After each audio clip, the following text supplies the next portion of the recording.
What's your belief? Atheism. It's also known as pragmatic atheism. While people feel the need to believe in a religion, I choose not to care. Who is God trying to prove himself to? He already knows what's going to happen. Why is he creating us? So if there is a creator, how did he come into being? How can he come into existence out of nothing? I don't think he can create such a universe out of nothing. That can't happen. By saying this, you're proving God's existence. He existed, so he created everything else. You can't prove to me that this book hasn't been manipulated for 1400 years. Eşhedü en la ilahe illallah ve eşhedü enne Muhammeden abdühü ve resulühü.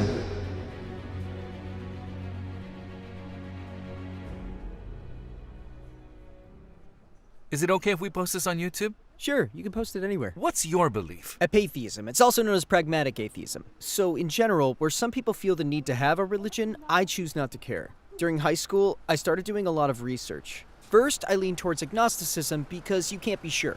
I can never be sure. I can't tell you if there's a creator or not. Even if I believed in him, I can't prove it to you. That's why I tried to do more detailed research. First, I read books. There was a question that stuck in my mind, which was from the beginning to the end, the creator knows best how and when everything happens.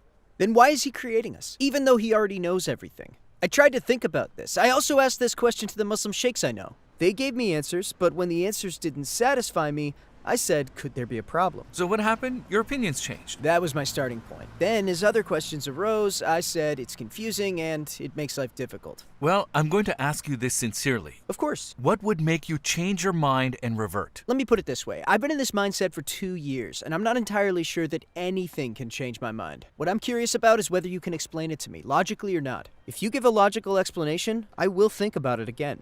Then let's begin. We will look at things logically. Destiny is a misunderstood subject. It's also a frequently talked about topic. We can think of it like this. Destiny is Allah's knowledge, so it's Allah's knowing something. Knowing everything that happened in the past, present, and future is called destiny. You say, yes, if God knows everything, then why did he create us? We confuse Allah's knowledge with his intervention. There are different colors of the sun, right? Let's say one is yellow and the other is red. Now like this, Allah also has the name Al-Alim, and there's also the name Al-Qadir. The name Al-Alim comes from knowing, destiny is in that area, so that's Allah knowing things. The event of intervening, creating something comes from the name Al-Qadir, the name of Al-Khaliq. This is a different characteristic. So where do we get confused about fate? When the concepts of Allah knowing and Allah forcing or intervening are mixed up, just like the yellow and red colors of the sun. If we can view them as two distinct characteristics, then there will be no problem. We can also say knowledge is dependent upon the known. The fact that I know something depends on the event happening. For example, the time of sunrise is specific, right? Let's say 7:30. It's on the calendar too. Now the question is, does the sun rise at that time because 7:30 is written on the calendar, or does it say 7:30 on the calendar because the sun rises at that time? It was understood with science, so it was written. So I say knowledge is subject to the known, so the information here is dependent on the event. Just like this example, the fact that Allah knows what we are going to do does not mean that he intervenes. We are already doing it, and because we're doing it, Allah writes it into our destiny. I mean, he knows. Now, brother, I understand what you're saying is logical. It's understandable, but why does he do it when he knows? So he already knows what's going to happen. Everything is evident. What's the need? So you're asking then why did Allah create us? Allah's creation of us reflects his attributes. That is the manifestation of the attribute. For example, let's say you're a very generous person. You have such characteristics. You come and say, I want to treat you to something, and then I tie your hands together and prevented this feature from being exposed. Would it make sense? That would be absurd. It would be illogical. Similarly, the characteristic of Allah is generosity. When you look at the name of the Absolute, Al-Jawad, or the others, that is Al-Rahim or Al-Hakim, the Absolute Hakim,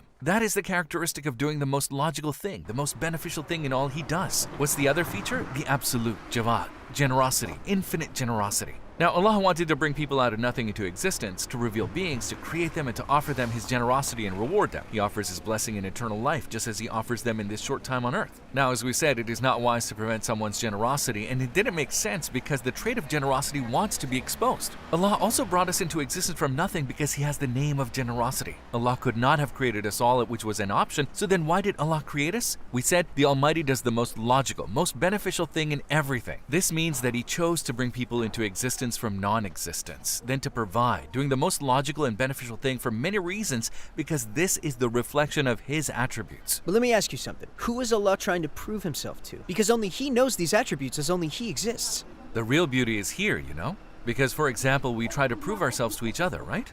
For example, say you are more handsome than me, you are more generous This than can be me. an ego satisfaction as well. Maybe, but that's for humans. Yes. Why? Because we are similar people. We are human, so we may have conflicts with each other. Allah has no partners. He's one. He is free of matter and space. This means that the desire to prove himself or his ego is out of the question for Allah. There is no one equal to him that he can or should prove himself to.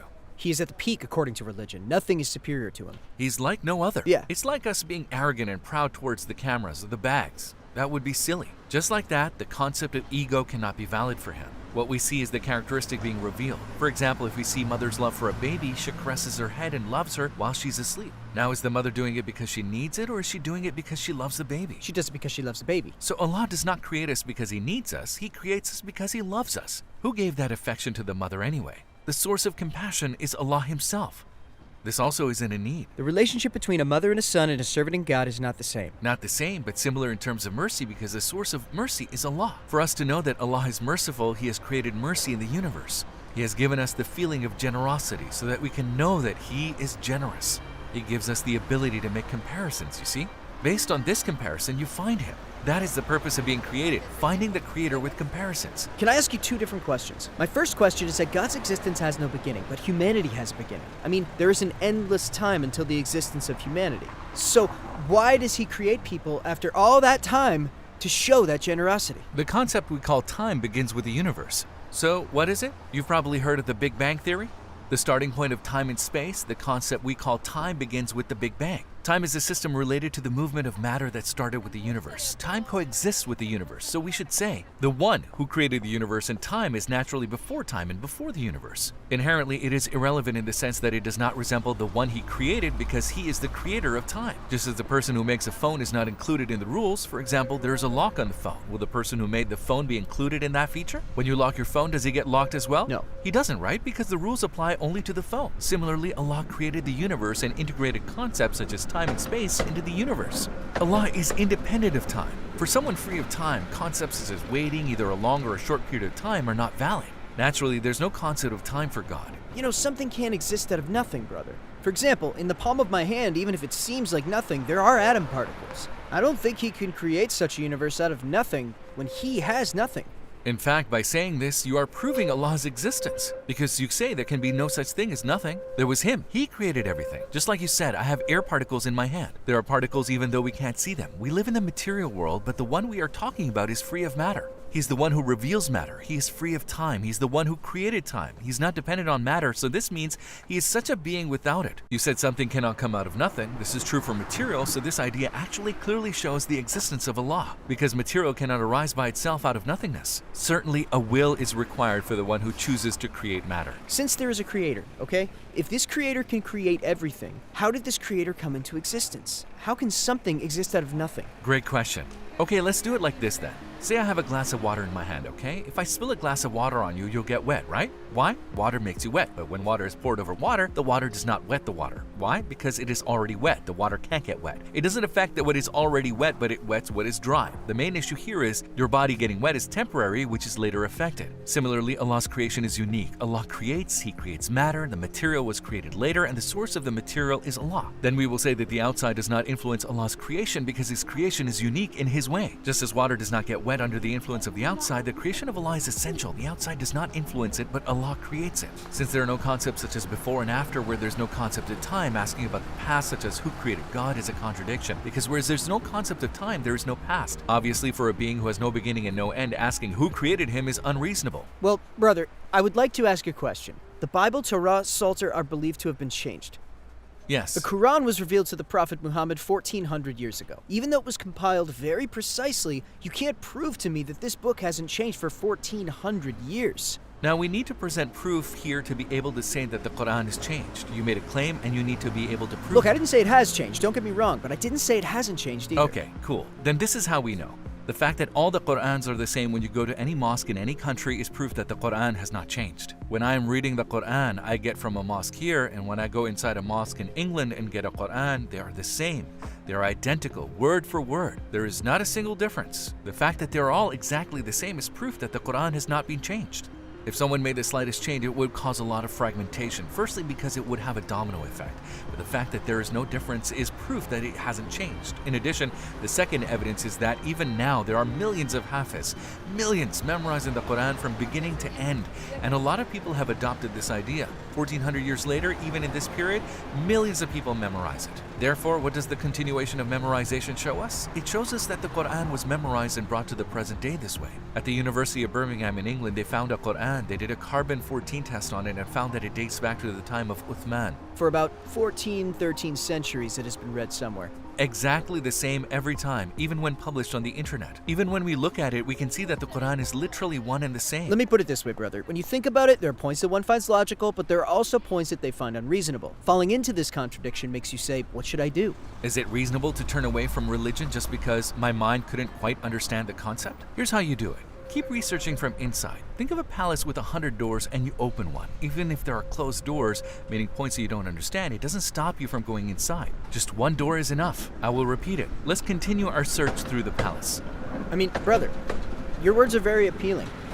Let me tell you something. I will continue researching, just for the sake of this beautiful speech. I will continue to do research. I will search more. Maybe this is the right thing, maybe not. I don't know for sure right now, but I will continue to do research. Shall we investigate together from the inside? I can't go back to religion. Look, if I go back to religion without actually wanting it... No, don't think like that because you'll continue using your logic. You're saying I'm going to investigate the logic that makes sense, but from the inside, after all, I'm not telling you to continue without using your logic. I'm saying go with rationality. I can say that this is a trick of the devil because you'll go with logic. Then maybe I can try. Let's research together and you can message us again whenever you want. I say let's explore it together. Okay.